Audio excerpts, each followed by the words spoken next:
happy Tuesday.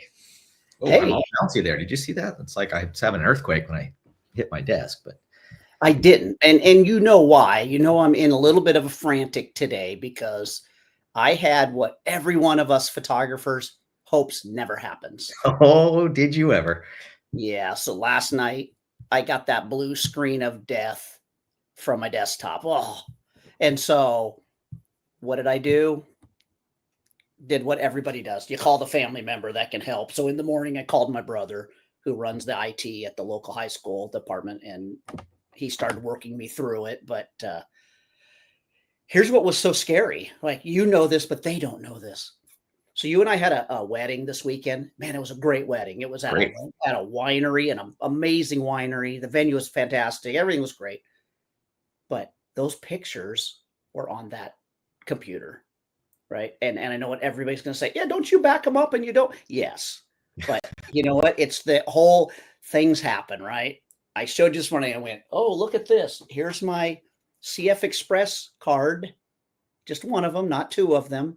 Like, still has all the pictures. But my other one, yesterday was Veterans Day. My wife works at a school, had the day off. Went, let's go up to the lake and find some fall color. I stuck in the other one and reformatted it. Right. Because I have these specifically on my desk. So don't touch them until I know the wedding. I'm almost done editing the wedding. So it's like, okay, I can reformat and go a shooting right now. I usually will transfer them to another drive as well. And I was getting ready to. That's how it happened last night. Was I grabbed my drive and I went to stick it in. I'm like, it's not recognizing this drive. My USBs aren't connected. So I'll just restart my computer. The panic I can imagine. Oh. I'm surprised you didn't have a heart attack. So luckily, I was able to pull that drive, stick it in another computer, the drive. I'm getting all those wedding photos off. I didn't lose anything. Luckily, I mean, that's the one thing nice about modern computers is, you know, I'm on the MacBook right now, but I'm a PC guy, right? I have the MacBook as my laptop right now, but starting tomorrow, it should be all. But so I have two drives, right? I have the SSD drive, the solid state drive that I run Windows off of. Yep. And then I have another big drive that's a regular, whatever they call them, SATA drives that has all of my files. And then as they get, too much, then I just copy them off into an external drive. And I know what everybody right now is going, why are you not using a RAID system? Because I'm a photographer. We don't do things like that. The people who do that are people who do photography because they have another job. So in photography, we're just trying to stay alive, right? Yes, I am super, super glad that your pictures are there. Believe me, I am super glad that your pictures are there. But what we logged on today to talk about is basically wedding photographers are the best photographers, and we want you to prove us wrong because we truly believe. I'm not saying that because we shoot weddings, but that's not our sole thing. We don't just shoot weddings, right? We do workshops, we do all kinds of portrait work, anything that involves people, we shoot. But the thing that we've realized after shooting weddings for all these years, and we only take 6 to 8 weddings a year on purpose, right? Because we're doing a bunch of workshop business we're doing and things. So, but what we've realized, and we talked about this after we finished shooting that wedding, we talked about it extensively yesterday, is that we think that wedding photographers are the best photographers out there. Mm-hmm. Right? And why is that? I mean, why would you say that is? So first of all, I would agree. And I would also throw in, what's the word? I was going to say newspaper guys, photojournalists, because a wedding is photojournalism. The person who taught me photography 30 years ago, that was the one thing he said. He's like, Mark, when you shoot a wedding, you are there to capture an event. Like, you have to tell a story in each image, each frame, but you are capturing the story. You are a photojournalist. And a lot of photojournalists, they were wedding photographers as well. But it's because you have to be ready for anything. And there's no do-overs. Yep. Yeah. That's the first thing, but let's start there. Yeah. So I think you're exactly right. Right. I mean, there's a couple of big, to be a wedding photographer, some people really, really enjoy wedding photography. They do. I like it. I wouldn't say I love it just because of the stress level. Right? There's a lot of easier things you can take a picture of than to photograph a wedding. Yep. But like the things that come right to my mind about being a wedding photographer, why I would say that I think they're the best, is because a wedding photographer does a couple different things. Like you had mentioned, they're a photojournalist telling a story, but you also really got to be good at thinking on the fly because things are constantly changing in front of you, whether that's a timeline, the weather, the people, right? It's like you got to be able to be a great portrait photographer. You have to be able to be a great event photographer. Those two are totally different things. Totally. Different. Yep. I know incredible portrait photographers that suck at shooting events. I know great event photographers that suck at shooting a beautiful classical portrait, right? But you got to be really good at both. I don't know if you can be a true master at both, but I've seen some that are very good. You know, we've got a couple friends that are, I think, masters of both of those. So not only that, but you have to be excellent with time management. Not only that, you have to be excellent with people skills. Not only that, you have to be an excellent counselor. Not only that, you have to be an excellent seamstress, right? I've had to sew people's pants. I've had to do all kinds of crazy stuff. This weekend, I was the official boutonniere pinner. Yes, you were the boutonniere guy. Nobody knew how to said, how do you do this? They were like, what side does it go on and how do you do it? And after I watched them do it through, I'm like, here, let me do it. And just totally. So I think the whole thing is like how do you how do you do it all and do it all well? Well, I think if you're a wedding photographer and you love that industry, you've gotten really good. Now, I'm not saying that we are the best photographers, right? Because we do shoot weddings, but I'm just saying as a general rule, it has made our photography better though. 100%. And that's what it's all about. And we were talking about that before we shot this wedding on Saturday, was that I think with shooting weddings over these, past 20 years, right? Like our photography has gotten better. Oh, yes. Yes. Yep. I used to tell people, like, because you and I, we love concert photography. You've done hundreds upon hundreds of concerts. And I remember at one point, like I would on like in one of our local towns, they do every Wednesday night in the summer, this Mosquito Serenade, and they have different bands play. And I used to go there just to take pictures of the concerts. Why? I couldn't use them. I would offer them to the band. Here you go. And I'd send them the links, and who knows what they do with them, but it made me better. Why? Because I got quick at using my settings. It taught me how to like just use things quickly. And I always do say, man, guys, find something local to go to. Go to the festival that's going on, the Fire Festival, and walk around with your camera and spin dials. And don't do that in front of somebody that you want as a potential client. Just do it for fun. And if you blow it, nobody sees it. Yep. I think that the other thing too, like when I think about these really, really good wedding photographers that we know, we know some of the best, I think, in the world. Like these guys have been top rated in their countries, even as being great photographers. But the thing is, these guys have an unhuman like endurance too. Yes. Like they just keep the Energizer Bunny. They keep going. Like, how did you feel at Saturday night, right? 10 o'clock hit, it was go home time. Yeah, we were there from 8 o'clock. Knowing I had a 3-hour drive home after that. Yeah, you did. So like my wrists hurt, right? Just from holding the camera, and you're tired. But some of these guys that shoot weddings every single week. Yeah. I don't know how they do And for me, it was the next day. I told you it was like Sunday. I go to church and I'm sitting there like going, oh, I got to rub my calf. I've got like Charlie horses in my calves and like, oh. So Cooley there says, when says in the comments, when he does weddings, he does candidates also, and he sets up backgrounds on location, which is pretty cool. Like, yeah, we've done that before, and that works really awesome, especially if you don't have a time to walk around your venue. Yeah. Or maybe the venue is terrible. I used to make this joke about like, I would look at wedding photography and go, it's just not fair. These people that I'm seeing putting into these contests or wedding photos, they're in these elaborate, like winding staircases. I'm Mhm. like, me, the weddings I get, they're like in the little Baptist church that looks like it's a communist debriefing station. It's like white cinder block, and it's like, oh, and I had to learn to make stuff out of nothing.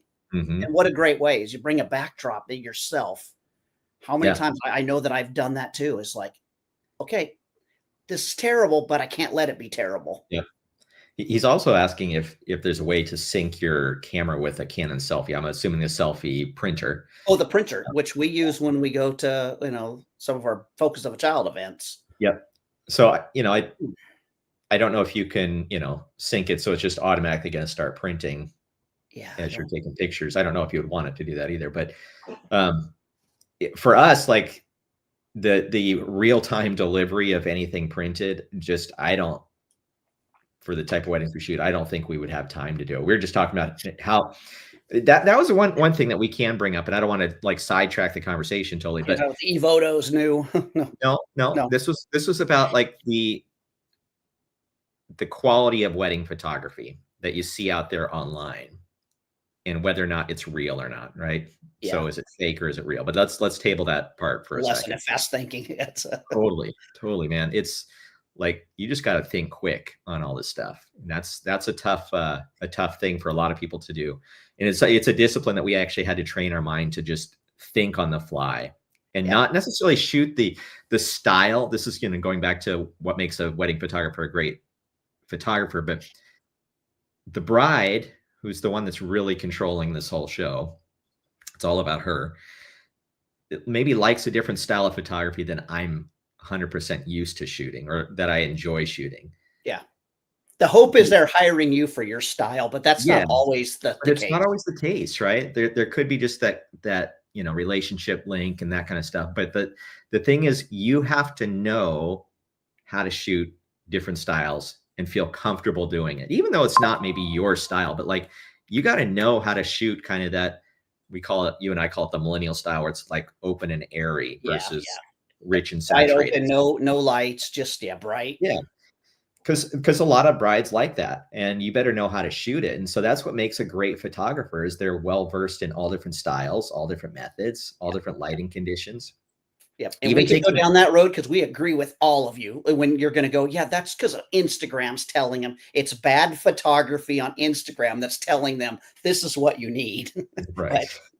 But yeah, So and then you take in the amount of different things that you do. So the typical wedding for the way we run them is we go through and we shoot the bridal and groom get ready time, right? That's hair and makeup, get ready, take some of those kind of BTS pictures. we always try to go to the rehearsal if we can. If there's not a scheduling problem, we make it a point to, we're very able to be very selective on the weddings we take these days. Mhm. So I get it. If you're a wedding photographer and you're like, yeah, I got 32 weddings this year, I get it that you can't Yep. make it to every, but Yep. and I think that's an important one. If you're especially new to weddings, go always to the rehearsal because you're mapping out. I'm going to shoot there and shoot there and shoot Yep. there, but then also be ready that tomorrow that the DJ is going to put a big speaker there and you can't shoot there. You're going to have to It's totally go to different because the lighting's totally different and all that plan stuff. J, Yep. it's not plan B. It's, yeah. So anyways, go back to, We go through and we take all the get ready pictures for the bride and groom and we shoot as partner shooting, right? So you'll take the groom, I'll take the bride, or we flip that either way. Yeah. And then we get through and then we take some of those formal pictures of the bride and groom. grooms and the groomsmen, the girls together, the bride and her. That's the point where I usually grab the Bridesmaids. wedding rings, right? And I do all Yep. those detail shots. If there's any specific jewelry, the shoes, the dress hanging there, do all those. So not only do you have to be a BTS photographer shooting behind the scenes of kind of that get ready thing, you have to do some very cool portrait work. And then you have to start doing detail macro shots. You have to do stuff where it looks really interesting to make a wedding dress hanging on a hanger look cool and Yes. hip, right? Like how do you do that? We happen to have a great fall colored tree that we hung it in. That the bride said, I love that tree, but Yep. it just was not in a spot where it could be, but we made it happen. We made it happen. So, and then we roll into going to the event venue. or if they're getting ready at that venue, then we roll into kind of the final details of the bride getting ready, Yep. where that's Sometimes mom. we have a first look like we did Yep. at this last Yep. wedding. Mom getting ready, to do the final buttoning. Then we have a first look, like you said. And that's where the bride and groom actually get to see each other before the ceremony. We love to do that because then we can take all the great portrait work. Yeah, that was definitely thought up by a photographer because it's brilliant. If you've never done that, you take the bride and groom, you convince them to. Don't wait till you walk down the aisle. Just do a special with just you two together. We'll find somewhere away. We don't have anybody else from the wedding party, and they have this private moment together. Where It's she awesome. comes up behind him, looking the opposite way, and taps him on the shoulder. And the pictures are always just, they're amazing. They're crying. I'm crying. It's just. So this is funny. So I remember on this one, she started crying. I ended up going to my bag and it was actually the groom. It was the groom that was crying. A microfiber towel that was from Westcott to wipe his tears, which made everybody laugh. And yes, so this first look is sponsored by Westcott. Yes. And he's like, your microfiber bag? Like, no. So it's photograph rehearsal. Yes, we do photograph rehearsal, and then it's not by demand of the client. Right. I give them the pictures, but we like to take pictures at the rehearsal. This was a question that came in from Cooley. Good question about, do we photograph that? Yes, because it allows me to figure out what my sight lines are going to be, somewhat my exposure. And then I look at those pictures before wedding day and figure out if it works or not. But definitely. And, I always overshoot the rehearsal for this reason. I want them to be used to my camera in their face. Yep. Because the next day, they're kind of like, yeah, you're just going to come around. That's just part of you. And it is that conditioning that I think is important. So, and then the food's always good at the rehearsal. They always have a rehearsal dinner. And if you're lucky enough, you get to go eat. That's right. It's always a nice thing. It's a nice thing. So, you do the first look. The last wedding had private vows as well, which is actually really cool too. So we got to run up into the vineyard and do some of those shots. Yeah. Anytime you can get more of the, I call it cool shots, right? The extra stuff, the better. And that gives you another opportunity to shoot. Yeah. And then we shot, did we do? Yeah, we shot a few of them together. Yeah, and we then did the family. We did family stuff, pretty close family. We did the. I want to go back to the vows, because the vows, this is why we say wedding photographers make the best photographers is. So the day before it was super cloudy, right? I mean, it was so easy to take a picture with that. Perfect. It wasn't rainy, it was overcast, so perfect light. We were just like ecstatic, going, look at this vineyard, look at these pictures, they're amazing. This is where we're doing the private vows. So we say, and that's what they were like, yes, that's what we want. We set them up in there the day of the wedding to do their private vows, sun straight up because there's no more clouds yet. And we couldn't at that, like, that's just where it was. So it was like, they weren't interested in moving.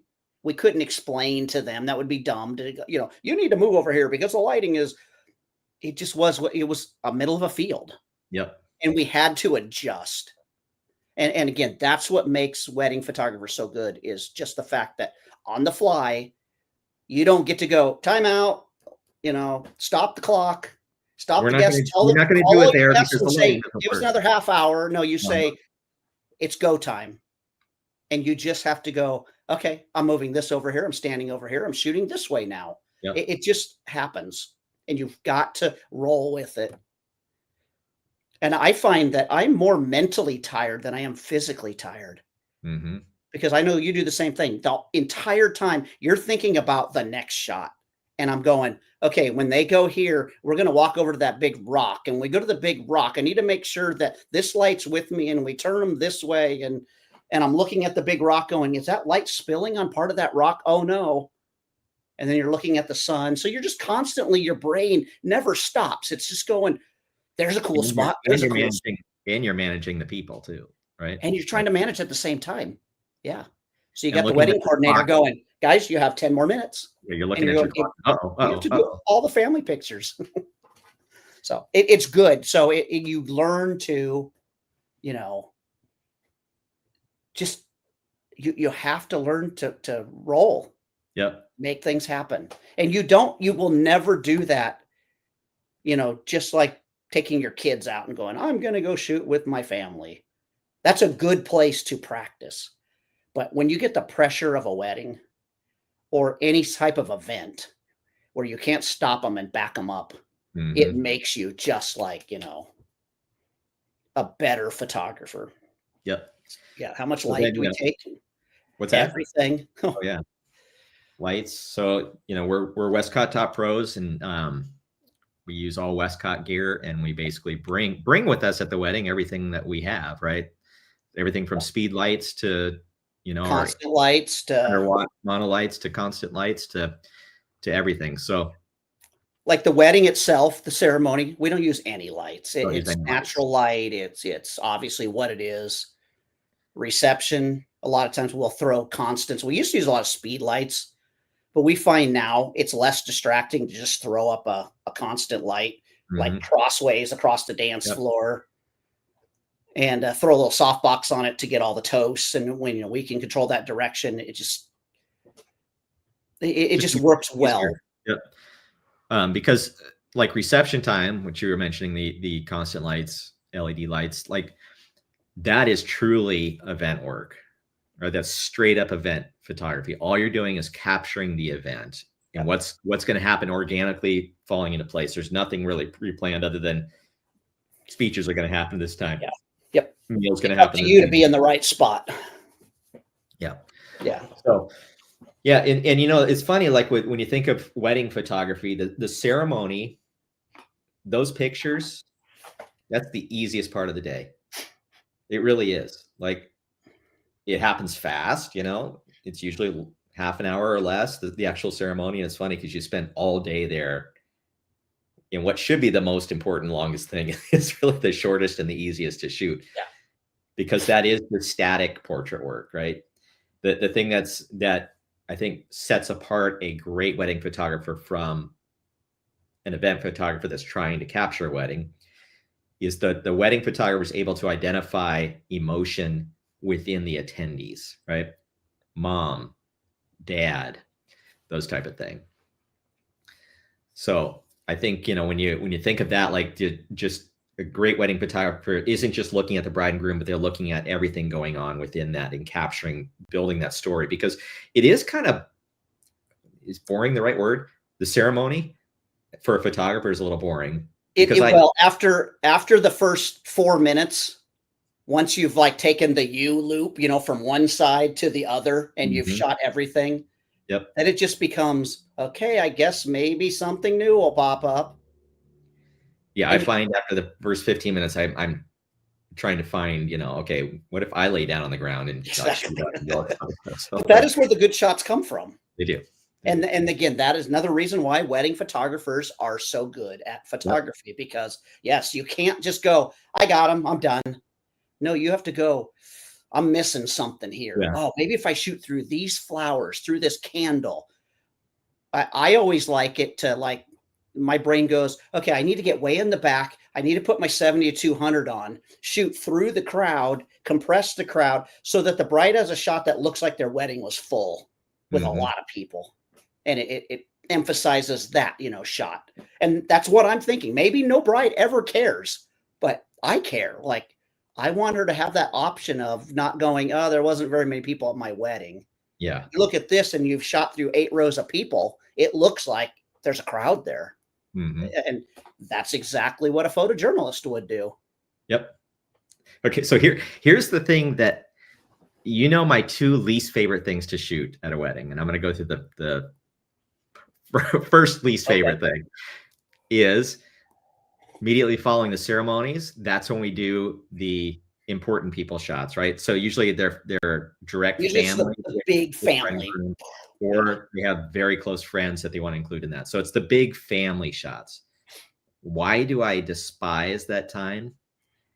Not that it's hard. Some uncle that wanders off, or yes, or they're like, you take the picture, turns out perfect, right? You're looking at it, say, all right, we completed it, and then you find out grandma is in the bathroom, or grandma's already gone to the bar. We've had that. It's always an aunt or an uncle. It's always like the social butterfly that they're like, Oh, he wandered off over there to go help move an ice chest. Like, And, no, oh my told him goodness. he can't leave. So we've been fortunate to make sure that our bride and grooms have we call them a wrangler, right? Someone that knows everybody, that says, okay, stay here, go here, run here. But I hate that part. That's just one of my least favorite things. I'm going to jump ahead and tell my second least favorite thing, though. Okay. Which is actually probably the number one, even though it happens out of order, but is table shots. And I don't mean like taking a shot at a table, but I mean having to go around following the bride and the groom, taking a picture at them going around to the tables at the reception and saying thank you for coming. And then you got to get everybody together and you take their picture. The problem is it's always during mid to end of dinner time, or, meal time at the reception. People, the table looks terrible at that point. It's got people are still eating, or they're dirty dishes. Dirty dishes. People have stuff in their beard. It's like, it's just, when the bride has it in her beard, that's the worst. No, when it's just messy, right? And then people don't like having their picture taken when they're eating. It's just a big pain. I hate that part. Luckily, in probably the last 15 weddings we've done, we haven't had to do table shots, so that's a good thing. But and so that's something I wonder we've been asking other people lately. Like, we sat down, the DJ ate with us, and we were like, do you see a difference? We've been noticing a lot less younger people at weddings these days. Attending. You made the comment. You're like, it looks more like it's the bride and groom's parents' friends that are coming to the weddings and not their friends. Yep. And it's making a whole different dynamic, the wedding dynamic for pictures. Yeah. So yeah. So I think, like, what was my least favorite part of a wedding? And it's definitely the family stuff. And it's not that I don't like the dancing pictures, but it's just too long, right? They dance for like 2 hours at most weddings these days. You're talking about the reception time. At the reception. And you're like, okay, how many more pictures of these people dancing do I need? But you can't not do it, because what happens? Oh, it's so cute. Look at little Annie out there, the little niece that's 3 years old dancing now with, the bride. And you got to be ready. And that always happens when you're like, I finally have a 5-minute break here. I'm going to go get something to drink. I'm dying of thirst. And next thing you know, you're hearing this, and you're like, what's going on? Good photographer can just pull their camera up, flip some dials, and you're shooting again. So like, even when I walk off, I leave my camera ready to, like, the settings of, like, okay, if I have to come back, I'm ready to shoot. The cake, how many times have they said, we're cutting the cake? And by the time you get over there, they're cutting the cake. And you're like, I'm not ready. It's a wedding. There is no, I'm not ready. Stop. We're redoing it. It's cake's getting smashed. You better be capturing it. And so. Yeah, it's the reception time is I always feel relaxed at the reception, just because, like, to me, that the hard stuff is over, but yet you're a little tired by that time. By your 2 hours into the reception, most of the time, this is just the honest truth, like, okay, I'm done. I'm ready to be done. But you still know that I had that actually happen this wedding. The wedding was phenomenal. This was great. Like, everything was awesome. The reception was great. But there was a point where I looked at my clock and said, oh my goodness, it's still an hour and a half before the bride and groom are leaving, right? The exit. And we have to capture this exit. So it got to the point where I had a bucket load of pictures in the can of people dancing, like you said. So I started thinking different. And that's when we pulled out like we said, oh, let's start shooting ultra wide, 16 millimeter wide. And we shot stuff. And that was invigorating, because it's different than my normal, portrait style. I'll pick a dance I did the other night. And I don't think I have a single picture that I'm using, but I do it every wedding. And sometimes it works. Is I started slowing it down like a 20th of a second. I'd go click and turn my camera, and I'd go click and zoom in and try to get some motion blur happening, with the lens. But but do we use secondary lighting on the dance floor? Yes. Yep. We definitely do. Yeah. And Yeah. usually, like you said, like I was saying, is we do them 2 lights cross each other. Mhm. And it doesn't LEDs aren't super bright, but they're bright enough to just add that to stay in that. I think I was at like 3200 ISO Yep. for most of that stuff to get the reception sharp and Yeah. and it was still fine. It's our cameras do so good these Have you days. noticed, Mark, that the reception lighting that, a lot of times it's the DJ that provides the texture type of lights, but I've noticed this, that the lighting seems to have gotten worse at these venues, like where they turn off all the lights and let the DJ lights do their thing, and Yeah, there's which just are usually just cheap LED things that are and they're flashing different colors, and it's hard. So that's why adding our secondary supplementary lights, yeah. which aren't super bright, but they just add enough to add that direction That's of what I say. light. They don't change the ambiance. It doesn't. You don't all of a sudden go. I don't want to fill light, Yeah. right? I just want to add something. So, And every time I have somebody when I turn them on go, oh, thank you, because there's somebody with their iPhone trying to shoot, and they're like, oh, wow, thank you. That made all the difference in the world. So they're getting good photos now too. so yeah, nobody's been able to prove us wrong that wedding photographers aren't the best photographers out there. But I truly believe that between that and a true old school photojournalist, it's hard to find a good photojournalist nowadays. There aren't as many. Like for you and I, like top of our list. If you were right now to put you or I on the spot, say favorite photographer all time, I think both of us would go Joe McNally. Mm-hmm. And you know why? Because Joe McNally was a photojournalist. Yep. First and foremost, who transitioned into an incredible portrait photographer, but we love him because his images technically are awesome and they tell a story. Mm-hmm. And I know that came from those photojournalist days. 100%. You couldn't just go, oh, there's a guy, click. No, you have to, or, there's a big wreck in your town. He has to I got to get on the ground. I've got to get the toys from the car or the car seat and, ooh, really tell this, tragic story, or maybe it's a happy story they're telling, but in weddings, you have to do the same thing. Same thing. So you're always looking for what's important to put in the image. Mm-hmm. How do I add more elements, not to fill it with stuff, but just, make the story. Yeah. Joe McNally, we look at somebody like Jerry Johannes. What an incredible photographer. Mm-hmm. Today, I don't see him as a wedding photographer. I know that's what he is, but everything he's doing now is teaching, because he is the master. And what I was saying, remember we talked about this yesterday? I'm like, I figured it out why Jerry's so good at posing, because he's done thousands of weddings and he's had to tell 10,000 different people how to pose. It isn't something he memorized and went, okay, I'm just going to do these poses. He can look at somebody and go, you're that body type, you have that personality trait even, right? And you know what to do, right? That's so frustrating.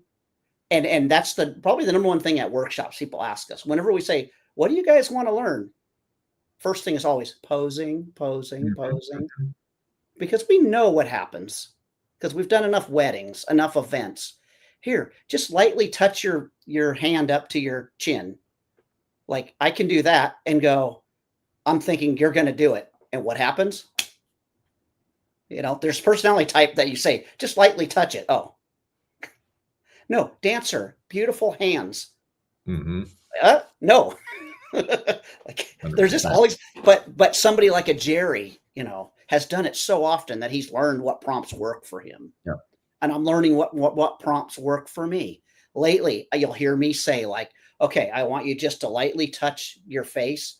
I want it to where if you touch it too much, you're going to burn your fingers. So you're just testing to see if that skin is too hot to touch. Mm-hmm. And I've been finding lately for me, that's been working, is somebody's like, oh, okay, I get it. Because before that, I'd say just lightly touch. Yeah. And again, that's why wedding photographers are so good, because they've done it so much. Yeah. It's a challenge. It's actually, you and I, we were teaching a workshop on Monday, this next Monday, in San Francisco, Yeah. which we have a couple spots open. We actually, 2 spots opened up. It was completely full, but 2 spots have opened up, and it's our lighting hunters workshop, right? All about finding the best light, and everything that we've been talking about today is included in this workshop, right? Of how to shoot on the fly, what to do, how to find the best light. And it should be a really cool one. So if you're interested in that, you can hit up our website, panoptic.photography, and find out more and sign up. But love to have you out at a workshop sometime soon. But all that we've been talking about to say is I just think that I think every photographer in their journey of photography should try second shooting a wedding. Don't take on a wedding as your first. Your first wedding better not be your first wedding, right? Like you got to shoot with somebody else first, and that's what both of us did. Is you tag along, and you follow around people and learn the ropes, because you don't want your bride to be the guinea pig of your journey into wedding photography. Because you will make mistakes, and we still make mistakes during weddings. It's just a lot of times we can realize on the fly that, oh, I'm making that mistake. Yeah, and I like what Cooley said. I would help him for free for a year. Yeah, like that's the thing. Like if you want to try your hand at wedding photography, don't expect to get paid. Like offer to be a third shooter, right? At first, you and I would never, unless it's a small wedding. If somebody that we know said, guys, I'll do it for free, let me come out and shoot with you, we'd have had them out there this weekend. Yeah. But like for us, I would never shoot a wedding without a second shooter. And it's just, we've both done it. It's a nightmare. Even a small wedding's hard by yourself. So, most photographers love to have someone tag along, but if you do tag along, don't be a pain, right? Don't get in the way. Just glean as much information as you can. Don't step in front of the main photographers. Don't do all that kind of stuff that I've seen people do. But you have to learn. You have to also, this is another thing why I think wedding photographers are very, very good and the best photographers, is because you and I, when we're shooting by ourselves, just shooting photography, our styles are kind of different, right? When we're shooting something together, our styles are virtually identical. Yeah. So you have to learn to, again, go, just like the bride may have you shoot a different style than you're used to. You have to make sure that your style with your second shooter, or your second shooter with your first shooter, matches. Yep. Because there's nothing worse than looking at a gallery all together. That looks like 10 people shot it. Yeah. Oh, that's a Mark shot. That's a Steve shot. That's a Mark shot. That's a Steve shot. And the bride is going to like one or the other probably better. And it's uncomfortable for everybody, right? And it's a lousy gallery because it's so uneven. So, yeah. So let's give them something today that will change their life forever, right? Okay. If you're shooting weddings, you're shooting any portrait, and you've got a flash you're using, set your white balance to daylight balance and take the pictures. Yes. Don't ever use auto. Don't use flash. Set your camera to daylight balance, take the photos, and you're going to say, oh my goodness, that changes everything. It does. The white balance should be perfect. That's huge for us this year. Like, we have struggled with, we're both Nikon shooters. I love everything about Nikon, except I've never liked how Nikon handled greens. And anytime I had green grass, green plants, it would get too yellowish, it would just get wonky, and it would bleed into skin. It would just all kinds of problems. We learned that. You set it to, and this isn't just Nikon. This is Sony. This is Canon. You put it to daylight balance with your flash. You will be shocked how everything you shoot comes out perfect. As long as your flash is daylight balanced, which a good flash should be. Yes. A cheap flash, can't guarantee it. No, because they'll switch. They'll fluctuate. One shot for us, and all of our Westcott equipment is perfectly balanced. Like, it does not vary from shot to shot. And every time, and when we switched over to using daylight white balance, the angels sung. It was a beautiful thing. Like, it worked.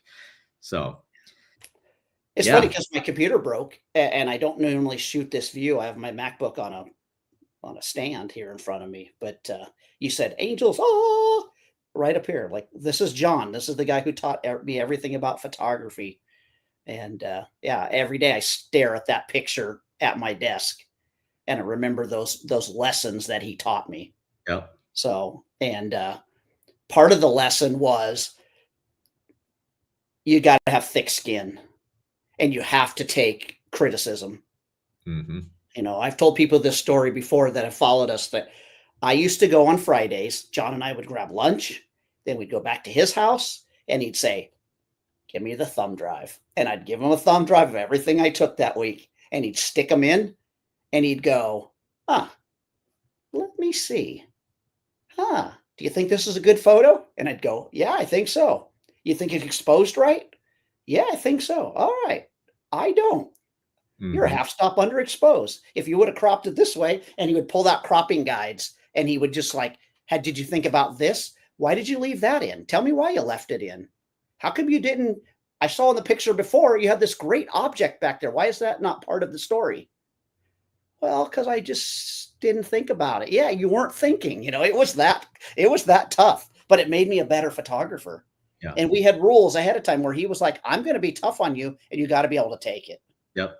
And so you and I do that all the time. We critique our own, we critique others. There's those of you that are watching this right now. Your photos have been critiqued and you don't know it. But it makes us better photographers, and not smug photographers, but better, because Yeah. I go, I don't like what they're doing there. I wonder if I do that sometimes. I'm not going to do that the next time I shoot a picture. Mm-hmm. Like, you have to put the critical mind on to become a better photographer. And a wedding photographer, 100% you have to be, because it's also competitive on top of being rigorous and always changing. It's extremely competitive. If you want to shoot a wedding, you got to be able to go, here's what I can do. Not say, just trust me, I can do it. The question says, you don't like warming up the image? I'm assuming that's talking about maybe the cooler tone of a daylight balanced white balance. But here's the thing. What I found is when I take the image using the daylight white balance with my flash, it looks identical to how it looks with my eyeballs if I'm just looking at the scene. Correct. I can still warm them up if I need to. Exactly. So if you want to warm it up, you can. The problem is if I shoot it in flash, and I understand we shoot raw, so yes, you can change everything afterwards, but you're still dealing with that JPEG preview a lot of times, right? So when you're looking at that raw image, the software doesn't match perfectly to my camera. You know what I'm trying to say? Maybe I'm not articulating this right, but to say, okay, it's too cool. Now I'm going to warm up, or if I'm shooting in flash white balance, this is what I found. This will help explain it better. If I'm shooting in flash white balance, which is what you used to do all the time, I used auto. I always found it was too warm and too yellow looking. Okay. I could retune it, right, in Lightroom or Photoshop, but I never could get it to look great to my eye. Correct. If I start out where it looks identical to how it did live, now you can go somewhere with it. I can go somewhere with it. Yeah. But going backwards the other way, I could never get it to tune correctly. And I know way too many photographers that think, I just use a natural white balance, or I use the auto white balance. Or the issue is, you can fix it in post, but they're not identical each time. You took a step this way, and now it read a little bit warmer, so it cooled it up a little bit more from the last shot. And you can't just go apply this to all these photos. You can do that, but those photos aren't at the same starting point. Yeah. And so, like, you do this, I'm not kidding. I would have been so argumentative if somebody said, do this. The reason I jumped on it was you saw something from our friend Ashley. You went, I'm going to try it. you on our call was like, Mark, you got to try this. I just shot this whole thing, like she said, in auto or in daylight balance. You're like, my pictures, my white balance is dead on. Even my greens were dead on. It was like, I'm going to take your word for it. I'm going to try it. And same thing ever since, because we have this issue. You and I shoot once in a while school portraits. And you would think, yeah, that doesn't change. But how many times do we go, how did my gray backdrop get magenta in it? Yep. Because it shifted just a little bit. And you're like, yeah, the skin tone's okay, but now I have magenta in the background. And everybody can go, oh, yeah, you can just take that out. Yes, you can. Yeah. But when I just shot 400 kids, I don't want to take it out of it. I want it done right in camera so that I can get the job done. Yeah. And so it really comes down to, man, just try it. That's all I got to say is try it. Yeah, I think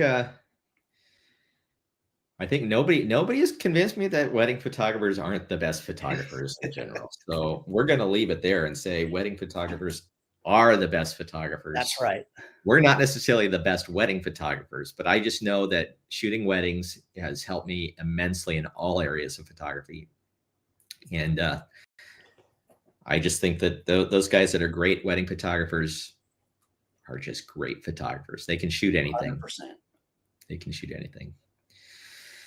So again, we if you empty, so if you don't know who we are, it probably should have said this at the beginning, but you know, if anybody's hanging on there, you know, we are true photographers. People know us from leading the best workshops in the industry. And that's not, we're not saying that's just because it is us, but truly the best workshops in the industry. But we are full-time working photographers too. So you know, we're not super big on social because we're out shooting stuff rather than promoting stuff. So, but we love to have you attend one of our workshops. We're based out of California here in the Sacramento region, but work through all out California, Nevada, Utah, all over the place. And we do workshops all the time. So we do at least 2 a month. Come on out and join us at one of our workshops. Next one is coming up this Monday, San Francisco. Yep. And then in 2 weeks, we're going to be back in Sacramento doing a speedlight workshop. So yep.